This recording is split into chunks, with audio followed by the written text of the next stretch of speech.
तुमच्या जिभेला चव आणणारी अशी ही आंबट, गोड, तिखट, चटपटीत चवीबरोबरच प्रोटीने भरभरून असा हा उन्हाळ्याच्या दिवसांमध्ये पोटभरीचा प्रकार नक्की करून बघा. बऱ्याचदा काय होतं, उन्हाळ्याच्या दिवसांमध्ये स्वयंपाक करण्याचा कंटाळा येतो, बऱ्याचदा खायला सुद्धा कंटाळा येतो. मग अशा वेळेस सकाळी नाश्त्यासाठी, दुपारी जेवणासाठी, मधल्या वेळेत खाण्यासाठी हा पोटभरीचा प्रकार नक्की करून ठेवा.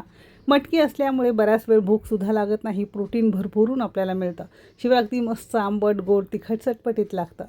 प्रत्येकाला कळेल अशा साध्या, सोप्या, सरळ भाषेत रेसिपी दाखवलेली आहे, म्हणून शेवटपर्यंत नक्की बघा. जर आवडली तर लाईक करा. चला तर मग सुरुवात करूया.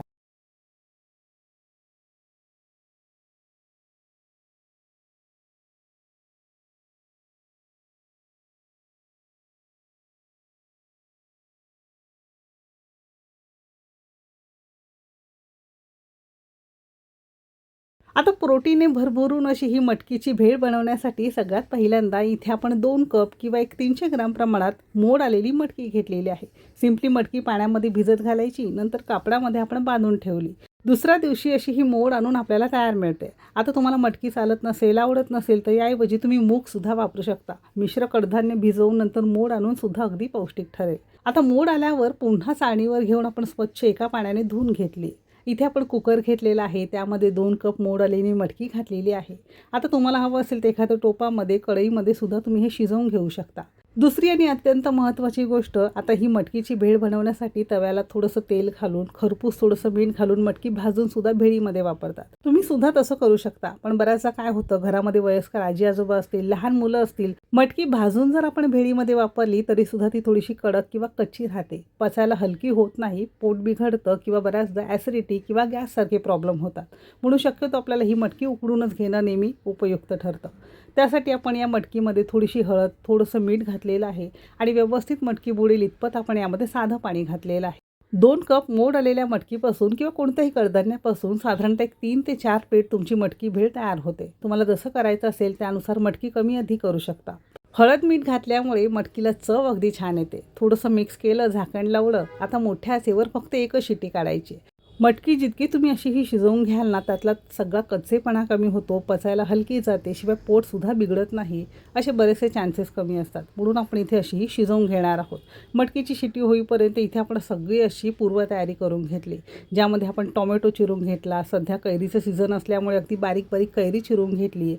एक लिंबू घेतलेला आहे, कांदा, टोमॅटो किंवा आपण थोडीशी कोथिंबीर इथे चिरून घेतली. तुमच्या आवडीप्रमाणे तुम्हाला ज्या कोणत्या अशा वेगवेगळ्या पौष्टिक भाज्या सुचत असतील त्या तुम्ही इथे वापरू शकता. नॉर्मली कांदा, टोमॅटो, कोथिंबीर वगैरे हे सगळं आपण यामध्ये घातलेलं आहे, जे बेसिक भेळीमध्ये वापरलं जातं. असं सगळं आपण ही पूर्वतयारी करून घेतली. आता तुम्ही तुमच्या आवश्यकतेनुसार हे सगळं चिरून घेऊ शकता. तुम्ही किसून घेतलं तरीसुद्धा चालू शकेल. थोडंसं बीट वगैरे असतं ना, ते सुद्धा तुम्ही इथे किसून घेऊ शकता. काकडी आहे, काकडी किसून चिरून वापरू शकता. आता भेळ म्हटलं की मस्त चटपटीत फरसाण किंवा शेव जशी तुम्हाला आवडेल तुम्ही तुमच्या आवडीनुसार कमी अधिक करू शकता. आता इथे साधारणतः कुकरला 1 शिटी झालेली आहे. कुकर हलकासा गरम झाला की आपण याचं झाकण उघडून बघितलेलं आहे. तर तुम्ही इथे बघू शकता, अगदी छान एका शिटीमध्ये अगदी मऊसूत मिळण्याप्रमाणे आपली ही मटकी शिजून तयार होते. मटकीऐवजी तुम्ही मोड आलेली मूग घेत असाल तरीसुद्धा एकच शिटी घ्यायची. फक्त जर मिक्स कडधान्य घेत असाल तर 2 शिट्या काढायच्या. शिजवून घेतल्या पटकन मटकी एखाद्या गाळणीवर आपण गाळून घेणार आहोत, जेणेकरून गरम पाण्यामध्ये राहून ती अगदी नरम पडू नये.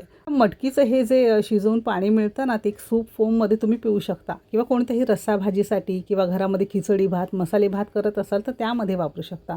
अजिबात टाकून द्यायचं नाही, खूप जास्त पौष्टिक आहे.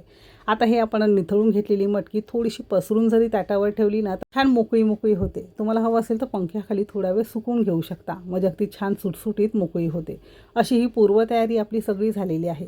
फायनली आपण खाण्यासाठी ही मटकी भेळ बनवायला घेऊ. त्यासाठी साधारणतः कपभर आपण इथे तांदळाचे मुरमुरे घेतलेले आहे. हल्ली बाजारामध्ये ज्वारीचे, नाचणीचे, बाजरीचे, गव्हाचे असे वेगवेगळे तुम्हाला मुरमुरे मिळतात, तर ते सुद्धा तुम्ही इथे वापरू शकता, जे आवडेल तुमच्या आवडीनुसार. 1 कपभर आपण इथे मुरमुरा घेतला आहे. जर नरम पडला असेल तर थोडासा भाजून गार करून वापरू शकता, नरम वापरू नका. आवडीप्रमाणे भाजलेले चणे, फुटाणे घालू शकता. खारी बुंदी घातलेली आहे. इथे आपण साधारणतः 2 ते 3 चमचे बारीक शेव घातलेली आहे. इथे मी साधारणतः कपभर आंबट गोड तिखट असं छान फरसाण घातलेलं आहे. तुम्हाला हवं असेल तर साधं आपलं मिसळीचं फरसाण असतं ते सुद्धा वापरू शकता. गाठी असतात, भावनगरी असते ते ती सुद्धा तुम्ही वापरू शकता. यामध्ये ऑलरेडी शेंगदाणा असल्यामुळे वेगळा मी शेंगदाणा यामध्ये घातला नाही. नसेल तर तुम्ही वरून थोडा भाजलेला शेंगदाणा वापरू शकता. एक मध्यम आकाराचा कांदा चिरून घेतला आहे, मध्यम आकाराचा आपण इथे कैरी चिरून घेतली आहे, गाजर घेतलेला आहे. मग अशी सांगितल्याप्रमाणे थोडंसं बीटसुद्धा तुम्ही यामध्ये किसून घेऊ शकता. बारीक चिरून तुम्ही इथे काकडीसुद्धा वापरू शकता. एक मूठभर आपण इथे बारीक चिरून कोथिंबीर घेतली, थोडासा पुदिनासुद्धा वापरू शकता. आणि एक मध्यम आकाराचा टोमॅटो तो सुद्धा अगदी बारीक चिरून घेतला.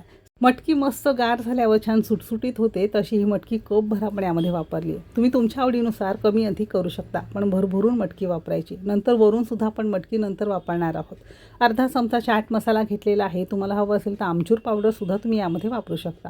एक अर्धा चमचा आपण इथे कोल्हापुरी घाटी मसाला घेतलेला आहे. मटकी भेळीसाठी घाटी मसाला किंवा कांदा लसूण मसाला वापरतात, छान लागते. साठवणीचं कोणतंही तिखट तुम्ही यामध्ये वापरू शकता. जर आमचूर पावडर किंवा चाट मसाला वापरायचा नसेल तर फक्त असा लिंबाचा रस पिळून घेतला तरी सुद्धा चालू शकेल. छान चटपटीत मस्त होते. अशी ही भेळ खाण्यासाठी आपली तयार झालेली आहे. तांदळाच्या मुरमुऱ्याऐवजी तुम्ही ज्वारीचे किंवा नाचणीचे, गव्हाचे असे वापरले तर आणखीन जास्त हे पौष्टिक ठरेल. घरामध्ये जे कोणते उपलब्ध साहित्य असतील तर त्यामध्ये तुम्ही ही भेळ करून खाऊ शकता. तुम्हाला हवं असेल तर चिंच गुळाची चटणी, चिंच खजुराची चटणी आवडीप्रमाणे घालू शकता. आणखीन मस्त चटपटीत आणि छान होते. अशी सगळी भेळ आपण छान एकजू करून घेतली आहे. साधारणतः एक 3 प्लेट आपली ही भेळ सुरुवातीला तयार झाली आहे. 1 कप मी नंतर ठेवला, म्हणजे साधारणतः आपण घेतलेल्या साहित्यात एक 4 ते 5 प्लेट आपली भेळ अगदी सहज तयार होते. बघू शकता मस्त सुटसुटीत एकदम चटकदार झटपट झाली आपली ही भेळ खाण्यासाठी तयार. एखाद्या ताटावर काढून घ्या, लिंबाची फोड ठेवा. हवं असेल तर वरून थोडीशी मटकी, थोडासा कांदा टोमॅटो शेव भुरभुरून तुम्ही खायला देऊ शकता. तर कशी वाटली ही उन्हाळा स्पेशल मस्त चटपटीत पोटभरीची आणि प्रोटीने भरभरून अशी ही मटकीची भेळ.